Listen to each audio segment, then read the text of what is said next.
Welcome to the Franchise Woman Podcast, where passion and purpose collide, profits are made, and relationships forged.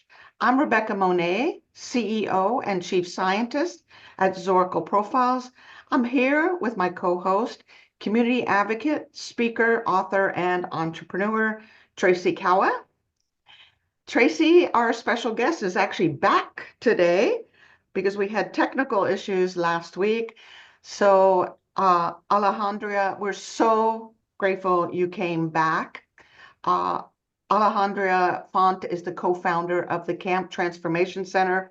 She has over 20 years of entrepreneurial experience and founded the Camp Transformation Center over a decade ago. Her passion for fitness and transformation led her to starting Camp TC, a fitness brand that has impacted thousands of lives. Alejandra runs two companies in the health and fitness space, the Camp Franchise Systems with over 120 sold locations, and Myo Sports Nutrition, a supplement and apparel line. She's been able to scale her business with a focus on developing strong teams that are customer-centric with an emphasis on community building. By the way, she's also competed in 3 NPC bodybuilding competitions, so I can't wait to hear about all of that. Welcome to the show. Thank you so much, ladies. It's a pleasure to be here again. You guys are very pleasant and, great to chat with. Alejandra, I've got a question for you. You seem to excel in so many areas, from bodybuilding to business development. You're a successful mom, thank God. What is the mentality, the thought process, the mantra that drives you to succeed? I love that question, Tracy. And I think in that sense, I received a gift from God. Maybe it was from my dad and God, because my dad is very much like this. I have the ability to see optimism in practically everything. I really consider it a superpower, especially being in business. As we know, business can be so hard. And having that ability to just see the positive in any situation has made the journey so much easier. It's so much more easier to go through all the hard things when you look at the hard things and you say, okay, I'm going to take this as an experience to learn. This experience that I'm going through, this challenge, is going to cause me to grow. So on the other side of this challenge, I'm going to be a better person. And that's something that, that particular philosophy, I learned it just by reading and listening to podcasts and things. But having that optimism, that like innate optimism, has definitely helped. Nice. Wow. This idea of looking at everything, even those difficult things, as what am I learning and how it's going to benefit me in the future, is amazing. So let me ask you a question. This is kind of off the wall here, but do you think we are born more pessimistic or optimistic? Or do you think, as you mentioned before, that maybe you got this from your dad? Do you think it's more of a nurture thing or mindset thing? What are your thoughts on that? I think it's a great question. I think it's a little bit of both, though. I think nurture definitely plays a role, but I think nature has a huge contributing factor to it as well. Which is why you said God and dad, right? Yeah. That's funny. True, right? So how has this superpower, this optimism, affected you personally? What are the benefits that have come out of that? And also, how's it affecting your business? Personally speaking, it's one of the things that my husband compliments me on the most. So, when someone compliments you on something, it like reinforces that behavior. So it makes me actually even more optimistic, because he's always complimenting on how I wake up with a smile. I'm always happy. I don't see anything as an issue. Everything is figure outable. I don't know if you guys have heard that term, everything is figure outable. I love it. I think it's so true. At the end of the day, any issue that you have in business, you're going to be able to go home at night and have your dinner with your family. Nothing is going to eat you. They're not going to. I remember hearing this from a colleague years ago, and he was talking about how he was going into a important, like a scary meeting. And he's like, well, they can't eat me. And I was like, oh my God, that's a good philosophy. Like, yeah, at the end of the day, everything's going to be fine. You're going to go home and you're going to be with your family and you're going to get up the next morning and do it again. But your life is still your life. Your life is not over just because you had a really hard day or you have a lot of problems. Wow. So where does grit fit into this picture? Yeah, and that's, thank God. I don't know if that is also, nature or nurture. I have no idea. But that is something that I think is so undervalued. I think not enough attention is put to the need to have grit as a business owner. When you have a job, it's not, I don't think, as essential. But as a business owner, as someone starting out with not a lot of capital, you hear so much about like venture capital, angel investing, all this stuff. Most people don't have access to funds like that. Most people are bootstrapping their businesses. So in order to go from zero to, profitable, it's going to take a lot of sacrifice, a lot of hard work, a lot of hours, a lot of mental focus and, making the right decisions. And all that is going to be really, really hard if you're a person that gives up easily. That grit is so important I think in any business, definitely in any business I've ever had or have had to have contact with. It has been the differentiator between me, having the company that I have now and the opposite, maybe staying at one location or closing down. That's huge. That's huge when you think about it, one location rather than 120 locations. And the defining factor is grit. And ironically, we're in the profiling business, and one of the grit markers is just as you pointed out, it's optimism. So without optimism, we're not as gritty. We're not, but when we see a beautiful future, we're willing to put in more effort to get there. If we don't see something beautiful in the future, then we don't tend to work as hard or be as committed or be as focused or be as driven, right? So I like, Tracy, that you brought that up, how those two things came up, and Alejandra, how you told your story around that it makes a difference from 1 to 120, literally is the difference.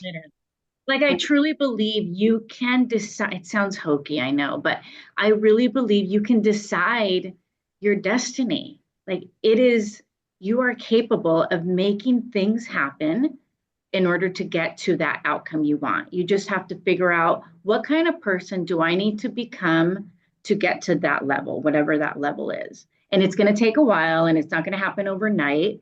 You have to have patience. But I think it's possible to hit those dreams, especially when it comes to work, like to a business, because it's not like, let's say my dream is not to be a high performing basketball player. Like that takes talent. You have to have some talent, and then obviously you have to put in the work and practice.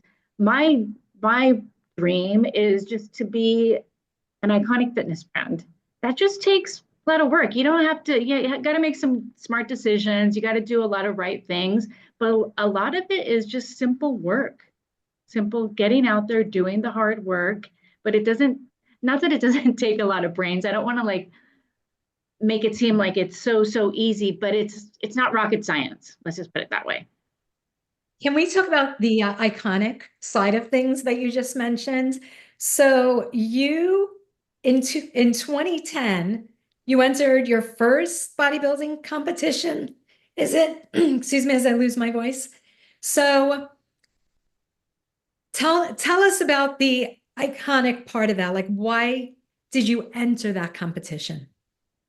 The reason I entered was because I really wanted to gain that credibility with my clients. I opened the camp in 2010, September of 2010, the first bodybuilding competition. It was bikini division. That was in June. And it really helped me, gain credibility. I had the right look. I had the knowledge, so once I was speaking to the clients, they knew that I knew what I was talking about because I had gone through my own transformation. So that was one of the main reasons for doing it. Yeah.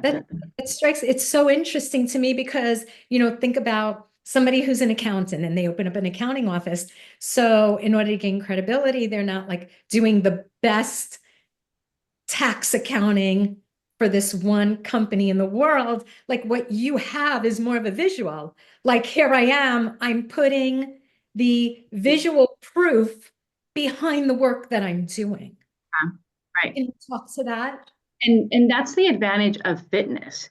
In fitness, you could be the product. Today I was visiting this morning one of our franchise partners here locally, and she just opened a couple of months ago.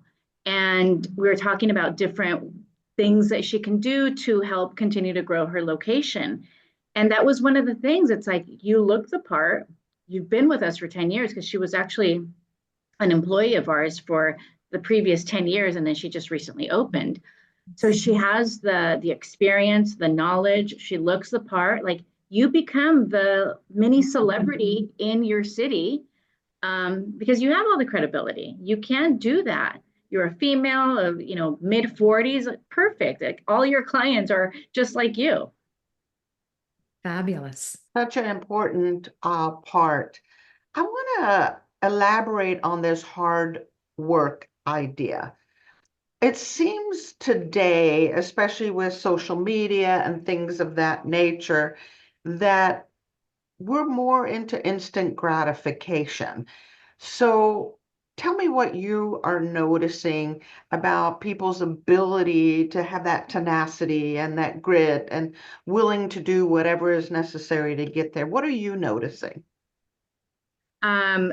I love that question because it's so prevalent in our society right now with social media. Like you said, you see it everywhere. People, the expectation is you open a business and you are immediately profitable and you're flying private, within a couple of months. And that's just not reality, unless maybe you're doing something illegal, probably. I don't know. But that's not the way business works typically, at least from what I've seen. And we're talking, just brick and mortars or, direct to consumer sales. It typically does not work that way. It takes a lot of work, a lot of dedication, a lot of understanding, a lot of patience. And unfortunately, I think what we're seeing on social media, there is this image created that all that stuff is not necessary. You just got to put your product out there and start selling, and things will start happening. But it's very rare that there's like a quick path to success. It's very hard to achieve that. And it's unfortunate because I think it creates a level for kids, for the youth nowadays, of a level of just them feeling that they're not good enough. I have two young sons. One is 20, one is 23. And I was talking to one of my sons the other day, the 20-year-old, and we were talking about that. Like, do you feel like you're being left behind? Do you feel like you're where you should be at this age?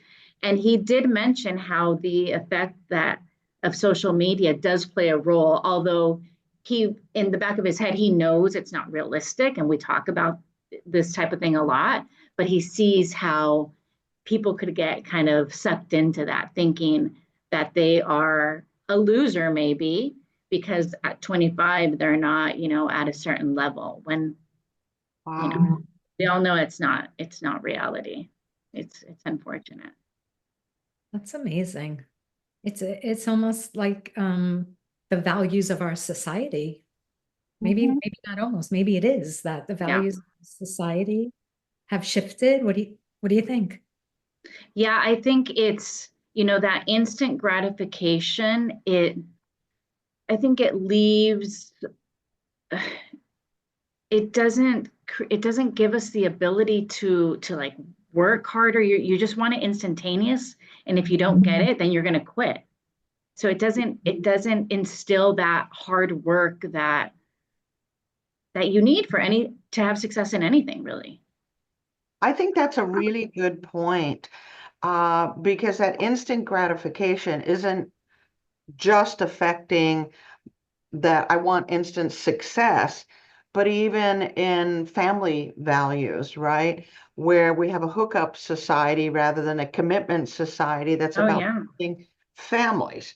Um, Weight loss, we're just going to take a pill and boom, boom, boom, or a shot, and we're going to lose weight, fast rather than eating well, using your nutritional programs, working out, doing what is necessary to do day in, day out for long-term success. So this instant gratification mentality, as you pointed out, is affecting all areas of our lives and especially our societal and family values. To me, it's a scary thing. Yeah.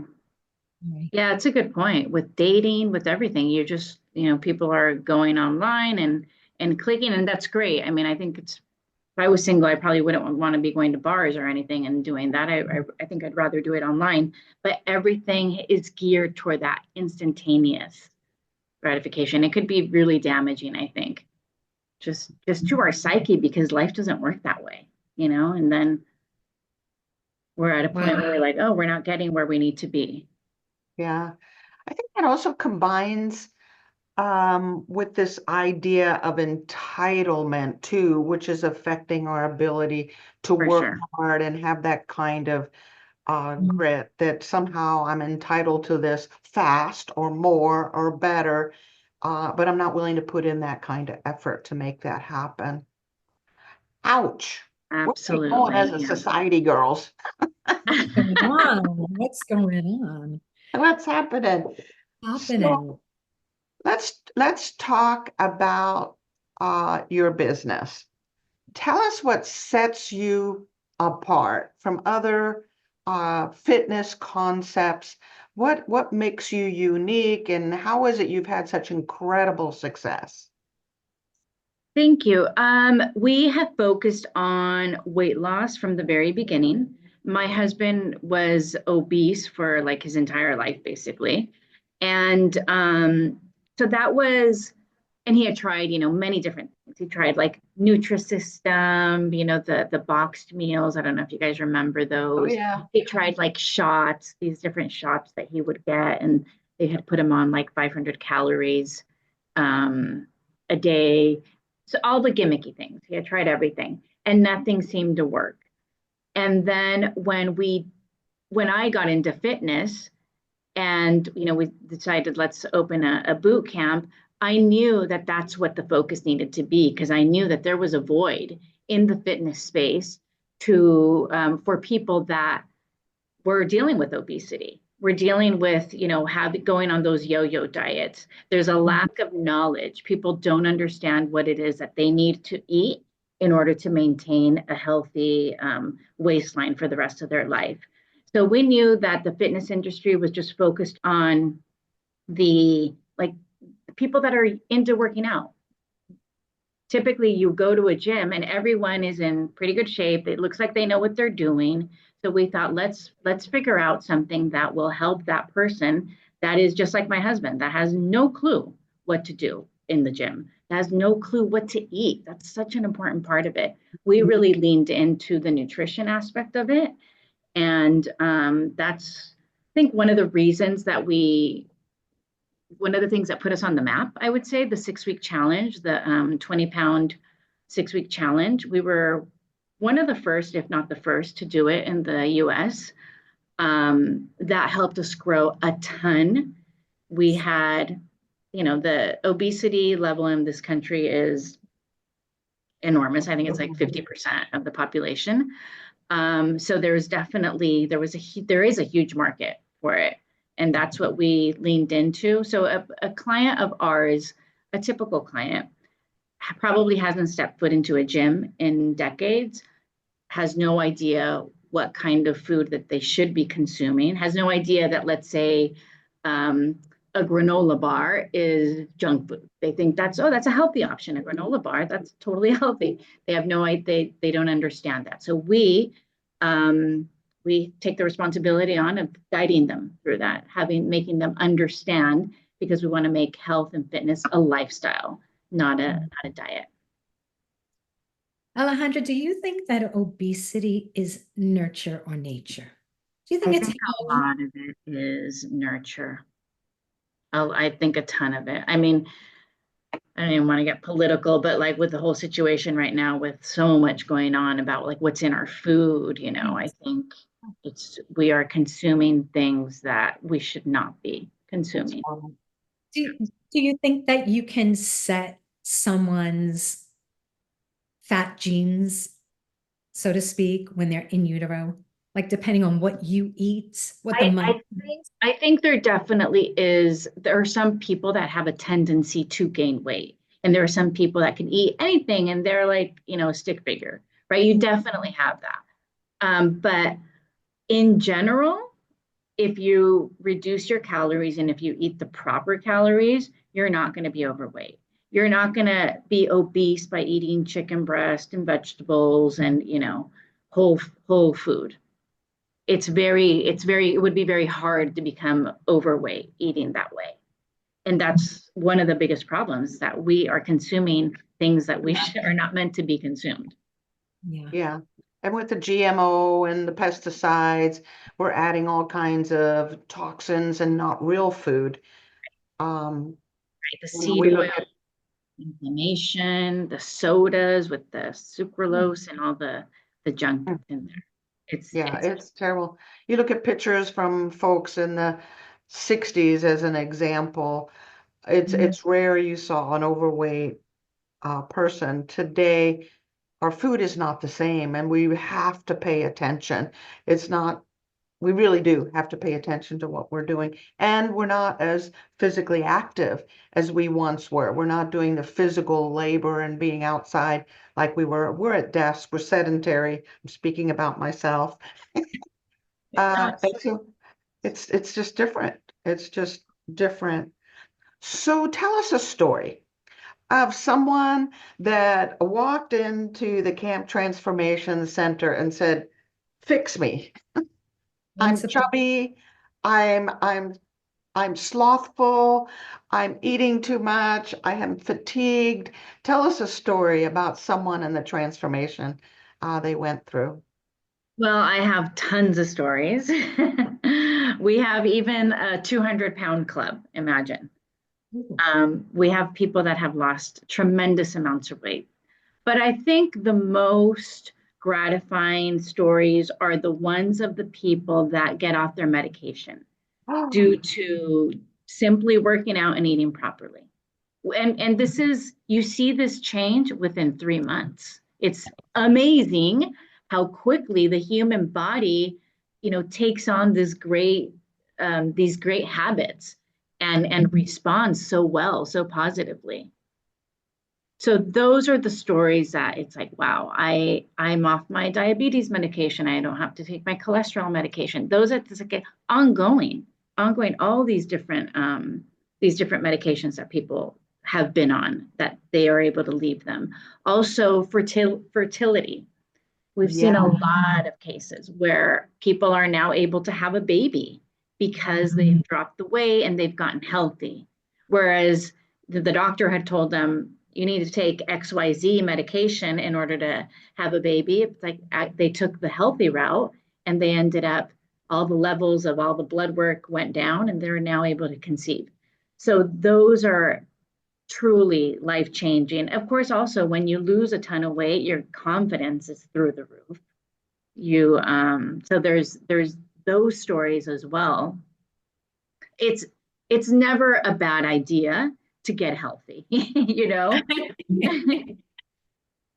It's never a bad idea. People are never going to be upset because they're fitting into their genes better and their blood work is going down and they have more energy and they have increased muscle. It's always awesome. So it's cool to see all the gratitude that we get from people that have gone through the transformation over the years. It's really awesome. People have, like, literally people have put tattoos of the camp logo on their body. My Yeah, goodness. literally, it's just over 300 people with the tattoo of the camp logo on their body. You have to get them to tattoo the QR code now. I know, right? Yeah, there you go. I know, that's a good one. Yeah, so I mean, clearly, someone that's going to tattoo our logo, we've changed their life.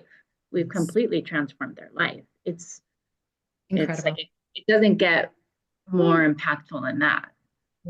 I'm just thinking if I was a franchisee and I'm seeing this kind of transformation and people gushing and appreciative and grateful, how incredibly satisfying that has to be for our franchisees to know their life has purpose, their life has meaning, they're making a difference. Unbelievable. Absolutely. But 100% of our franchisees have come from within. So they've either been an employee of ours or they've gone through the transformation. So most of them have gone through the transformation. We probably have about 12 or 15 team members that we have had, my husband and I have had, that have eventually purchased their own location. But the others have all come from, being members, and they fell in love with the experience, and then they bought a camp. We haven't even scratched the surface. We haven't even started advertising to sell franchises, like a true, franchise company. That's amazing. Yeah, it's exciting. It's really exciting. So 3 words. How would people describe you? Describe me personally? Or your, how you show up in your. I think diligent. I think someone that knows me would know that I'm very diligent, very purposeful. I tend to be pretty quiet. When I feel comfortable with someone, then I'll kind of open up. But for the most part, I'm a quiet person. And I love the grind. I love to work. I really do enjoy it. I understand that in order to get the dreams that I have, it's going to take work, and I'm willing to do it. I'm very much into like manifestation and positive thinking and The Secret and all that stuff, but sitting on the couch is not going to get you to manifest anything except maybe, a big butt, like a flat butt if you're just sitting there. So I think action attached to, the wishes of manifestation and the desires to do more and have a meaningful life have to be there. That action is everything. I want to highlight what you just said, because I think this thought that all we have to do is meditate and focus on and think about, that we're going to manifest it by sitting on our rumpuses. It doesn't work. It doesn't work. You have to combine it with work, right? You're still going to do the affirmations. You're still going to visualize. You're still going to believe. You're still going to have faith. But faith without action goes nowhere, right? So we have to have both of those things. And you have both of those. You have the grind and you have the faith, right? You have the optimism, and you've combined those to create. So that work is an important part of it. The other part I'm sorry, I didn't mean to interrupt you, Alejandra. No, go ahead. I thought it was interesting you described yourself as quiet. Me too. Because I do see that, I would call it a stillness almost. Right? There's a calm, there's a still, I'm guessing both in the storm and in your day-to-day life. And when the mind is quiet and when there's stillness, we can think better, right? And we can move through life in a non-chaotic sort of way. So I would almost say you're still. That's interesting. That's very I interesting. wanted to ask about that too, but my perspective when she said quiet, I wanted to ask you if that was an observation. Like, are you observing people? Are you looking? Are you Yeah, listening? that's a good What point. are you doing in the right? So there's stillness, and then what are you doing in the stillness? This, I love your point, Rebecca. I love that. I think it's That's, both. I that's think interesting. Alejandra is a observer, but I just think she has a quiet mind, which is giving her the confidence and the focus. And when she moves, it's with elegance and grace. Yeah. Um, Wow, thank you. I love that. my mind is like, "Whoa." I love that. That's so interesting. I think you hit it, Rebecca, with the like Stillness. it gives me the ability to think through things, because I get, as a business owner, you get punched in the face every day. That's how we kind of describe it, right? It's like boom, boom, boom. It's like I'm a boxer. And I seriously take every punch, just like I'm calm. I don't freak out. It doesn't Yeah. rattle me. I think a lot of it is experience too. I've been doing this for a long time, but that's so interesting that you described me Because that way. I had never thought of it that way. yeah, you don't get rattled. You don't overreact or underreact. You take it in the moment and then you respond in an elegant way and in a decisive way and a confident way. It would take a lot to knock you off your feet, for sure. Yeah, thank you. I appreciate that. Yeah. So talk about the future for us. Where are you going? Where's the camp going? Transformation Camp Center going? Well, we are very optimistic for the future. We've had challenges, especially now with like the GLP-1 injections and like the Ozempics of the world and stuff. We've seen challenges in our locations. People bring that up, like, oh well, can't I just do XYZ? So the market has definitely shifted in the past 14 years. There's a ton of competition in the space as well.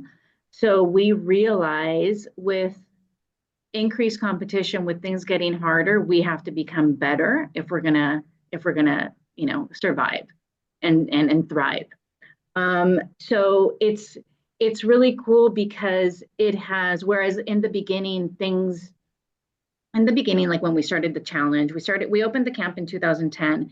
The challenge came about in 2014, and we were like just rolling. Things were great. There wasn't a ton of competition. Those weight loss drugs weren't a thing, and we were just exceeding, like going like crazy, going super fast. And then within the past several years, we started seeing more competition in the space. Now with the GLP-1 coming in, we do see it's harder to grow, but it's making us better operators. Success kind of hides problems, right? When your locations are, doing amazing in revenue, it's going to hide a lot of issues, maybe with trainers, maybe with, cleanliness, whatever. So many issues that could arise.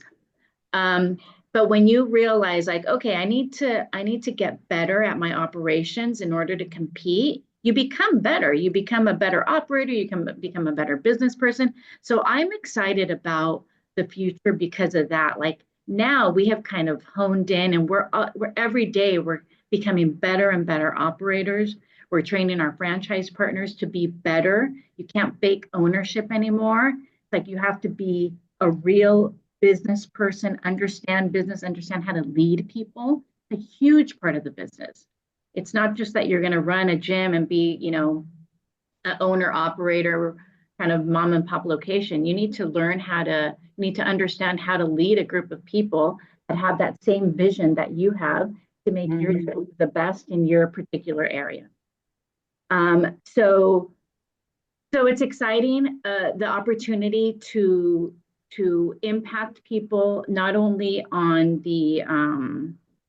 in a financial way as far as like having them open camps, but also the consumer impacting their weight loss.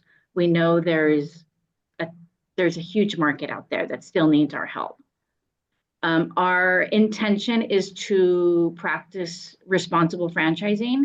We don't sell franchises just to sell. We actually turn down a lot of people because, like what I had said, there's a lot of passion and purpose that comes from within our locations, right? Our members. Those people get excited and they want to open a camp. Not all of them are ready to be business owners. Not all of them are capitalized, or they don't have the right experience, the right background, the right knowledge. There shouldn't be business owners. So we have to turn down a lot of people. So we want to grow, absolutely, but we're not willing to do it at any cost. We want to be we are very responsible. It hurts us to take someone's money and know that they're not qualified. Like I couldn't sleep at night. I don't need it that bad. I rather grow slowly. I rather have 150 or 200 locations at, high levels than a bunch of low performers. It's draining on our staff, our team here at HQ. We don't want to work with, they have trouble working with people that are just, not willing to, not the right fit. And it's not good for the brand either. If you bring someone in that is not doing what they should be doing, it reflects poorly on the brand. And then, it's not a good experience for that person either. It becomes a nightmare for them. So yeah, growth for sure, but slow, Wise growth, slow, wise growth. We are in your camp, girl. We get what you're talking about, doing it with the right franchisees that are a good fit. Passion is not enough. Right? Exactly. I love that. Absolutely. You can have all the passion you want, but it's not gonna get you so far. It's only gonna get you so far. Oh my Talent God. is not enough, and passion is not enough. Yes, yes. I've so enjoyed this conversation. I wish we could go on and on and on. We really appreciate you being here, Alejandra, and sharing your purpose, sharing your passion, and reiterating this need for grit and hard work and commitment and optimism. I'm going to try on your optimism glasses for a few days and look through it as what am I learning rather than shoot, that happened again. And no, it's life happens for you, not to you. Have you heard that term? That is, I love it. I'm writing it down. I also wrote down the one with they're not going to eat you. Yeah, that works. It's like that's very funny. That is very funny. So, Alexandra, where can people reach you? So, okay, so our website is thecamptc.com. And I'm on Instagram, just my full name, Alejandra Font, on, I guess, at Alejandra Font. That's pretty much it, We have locations primarily in California. So if anyone's looking for fitness in California, and we have a few in Texas as well. Excellent. Excellent.